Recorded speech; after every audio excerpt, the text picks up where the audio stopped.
Fellow Ghanaians, good evening.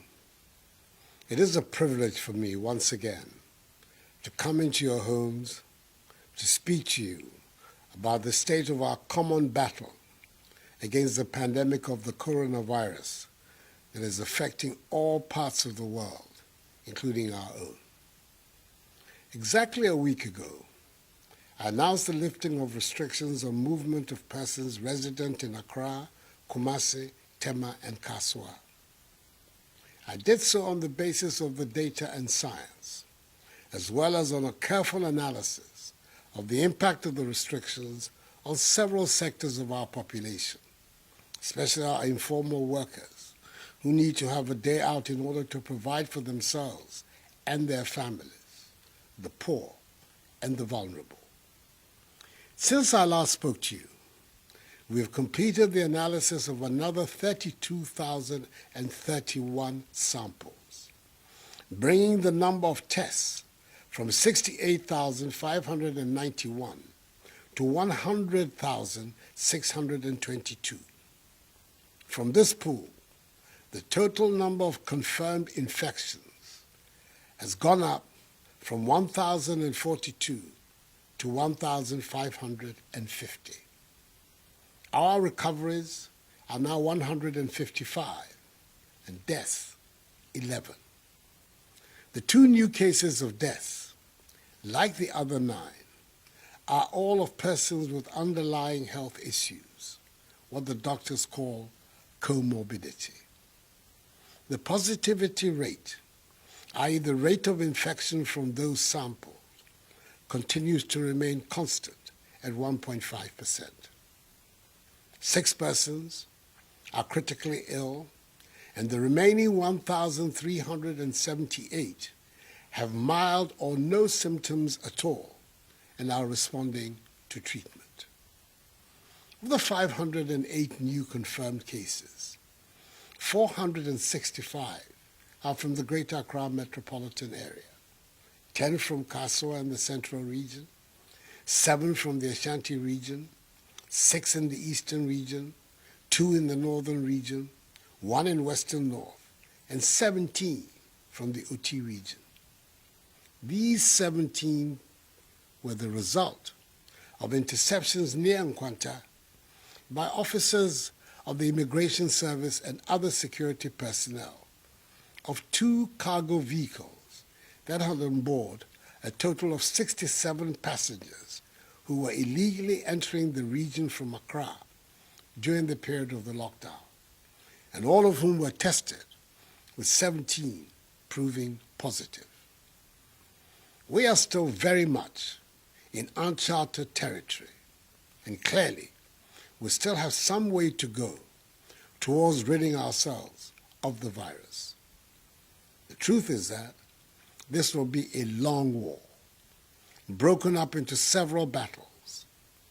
Indeed, we registered a modest success in the important battle to trace and test many of the persons who had come into contact with infected persons, and we cannot and will not rest on our laurels. We will not let our guard down as the fight against this virus has to progress. We will pursue vigorously our strategy of enhanced 3 T's, i.e. tracing and testing to allow us to identify infected persons and isolating and treating them. It is the surest way to root out the virus. Our efforts will remain constant, as will our abiding faith in the Almighty and our determination to defeat the virus. We must continue to be grateful to members of the media, members of our security forces, and our health workers for their sacrifice and high sense of patriotism in their contribution to the fight against the virus. The health workers who are working day and night to care for the stricken must continually be in our prayers. Their efforts will be in vain if we at home do not support them. In addition to the incentive package given to all health workers, government has enabled domestic production and supply of protective equipment to our health workers to increase significantly.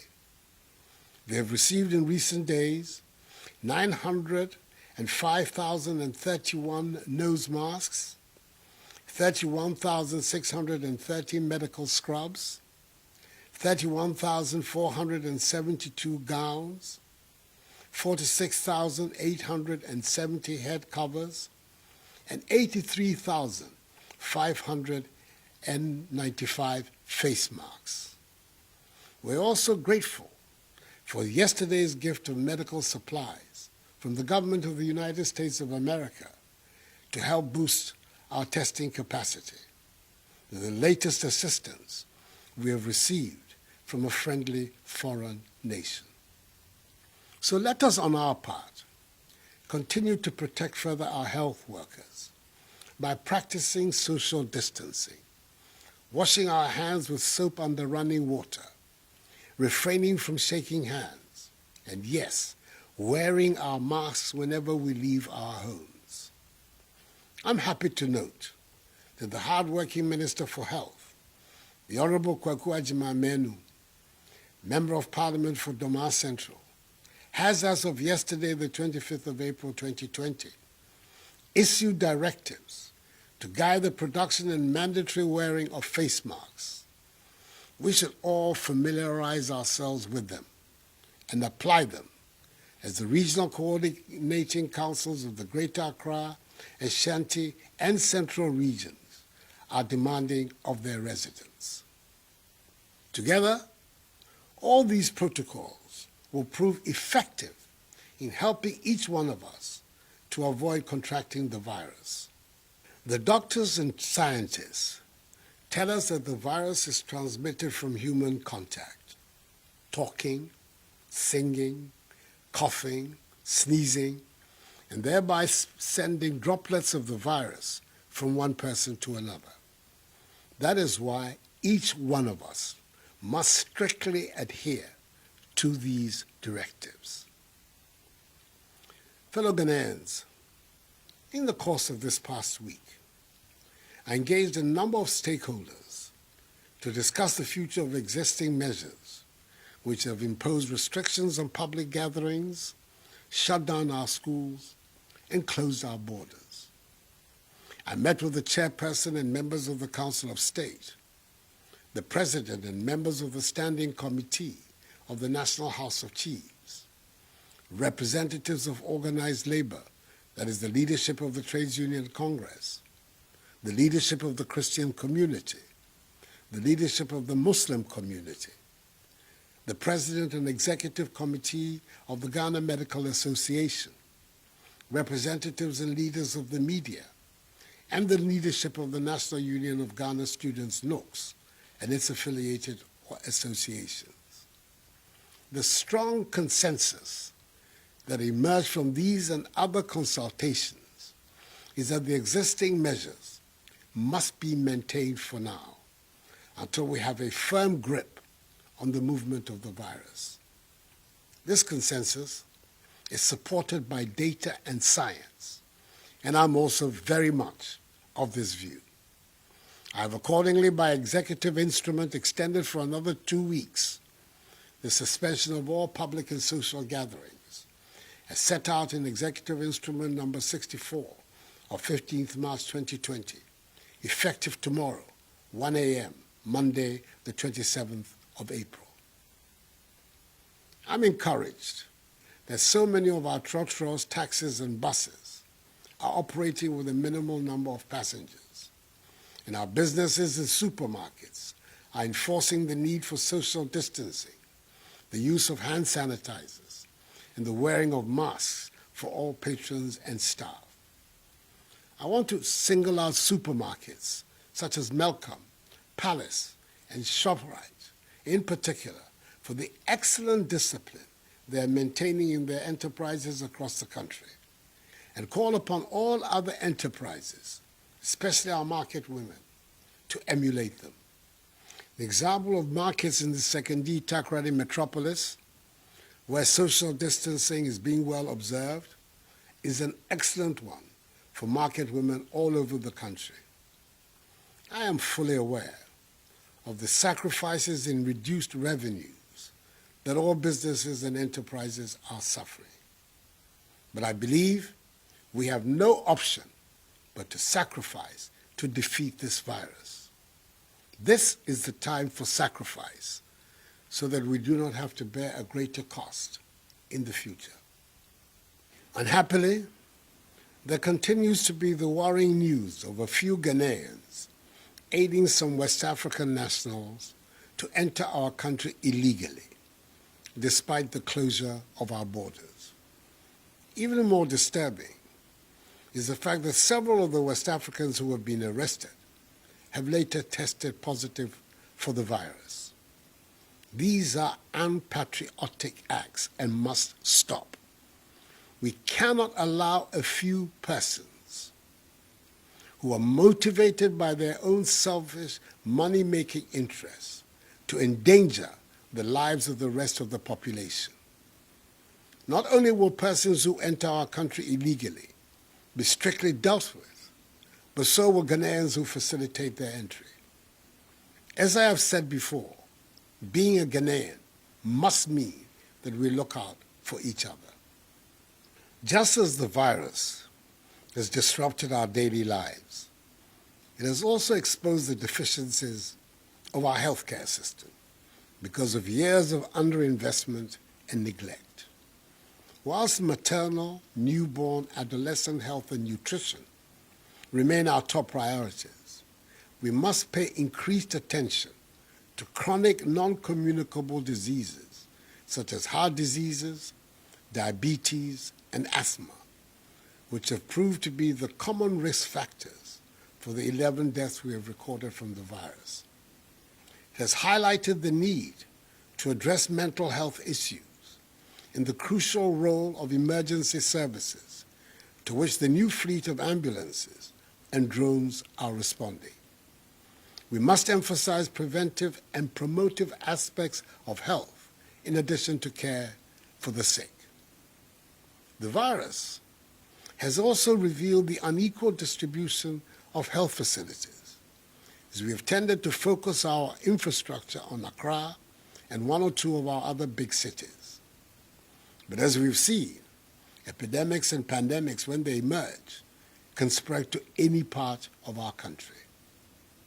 There are 88 districts in our country without district hospitals. We have 6 new regions without regional hospitals.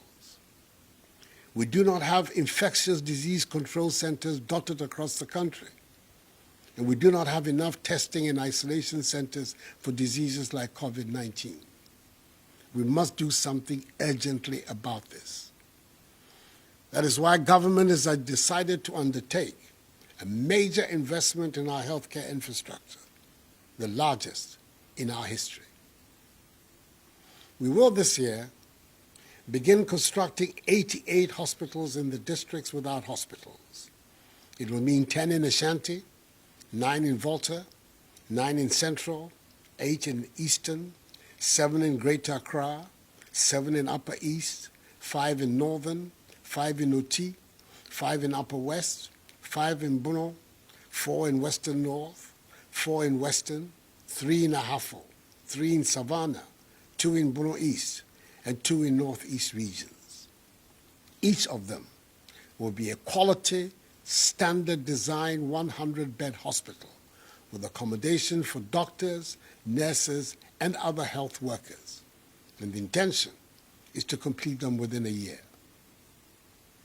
We have also put in place plans for the construction of 6 new regional hospitals in the 6 new regions, and the rehabilitation of Efiankwanta Hospital in Sekondi, which is the regional hospital of the Western region.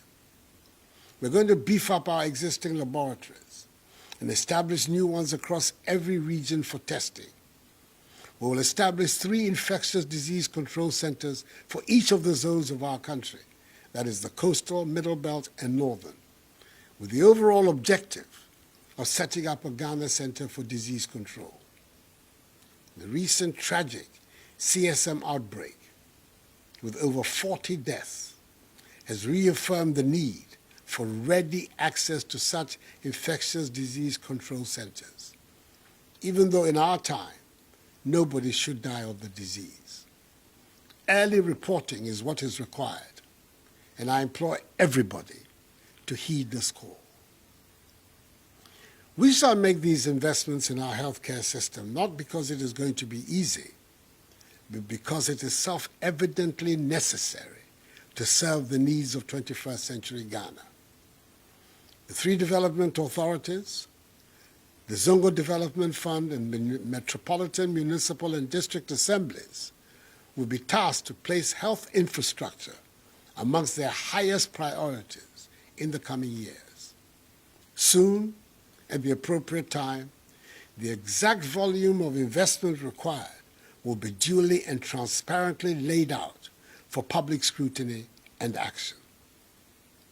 It is obvious that side by side with the investment in the physical infrastructure of our public health system, we will have to intensify our policies for the growth of our domestic pharmaceutical industry so that we can generate our own medicines and medical supplies and products, which should no longer be dependent on foreign imports.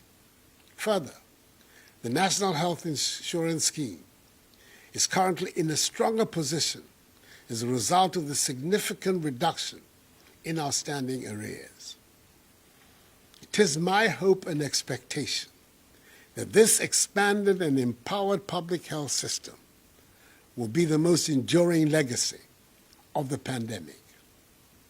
Universal health coverage in Ghana will then become real and meaningful, for every Ghanaian deserves good health and good health care. Fellow Ghanaians, just as the Christian celebration of Easter was severely affected by the virus, resulting in the cancellation of the usual activities associated with Easter, the holy month of Ramadan has not been spared either. It is my understanding that in the time of the Prophet Muhammad, sallallahu alayhi wasallam, any time there was heavy rain, he admonished the faithful through the azan to stay in their houses and pray rather than going to the mosques. In Bukhari's collection of the Hadith, Book 13, Hadith number 24, Ibn Sirin reports that Ibn Abbas said to his muezzin, and I quote, "After saying, 'I testify that Muhammad is Allah's messenger,' do not say, 'Come for the prayer,' but say, 'Pray in your houses.' It was done by one much better than I, that is, the Prophet." Through analogical deduction, Muslim scholars agree that rain represented danger, and therefore the prescription for Muslims to stay at home and pray in times of heavy rain is applicable to all life-threatening situations. I thus call on all Muslims to heed this prophetic admonishment, to pray at home so we can protect ourselves from the danger of COVID-19. This is in line with the counsel of the wise, devout Muslim scholar, the chief imam, Sheikh Dr. Usman Nuhu Sharabutu. I wish all Muslims Ramadan Mubarak. In this period, let me state once again that the virus is the enemy and not one another. We must be resolute in our unity to defeat this invisible enemy. No country on earth has been spared the ravages of this virus. And my single-minded goal is how to steer the country out of this crisis, protect our population from the virus, and see to the rebuilding of our economy. Nothing else matters for me.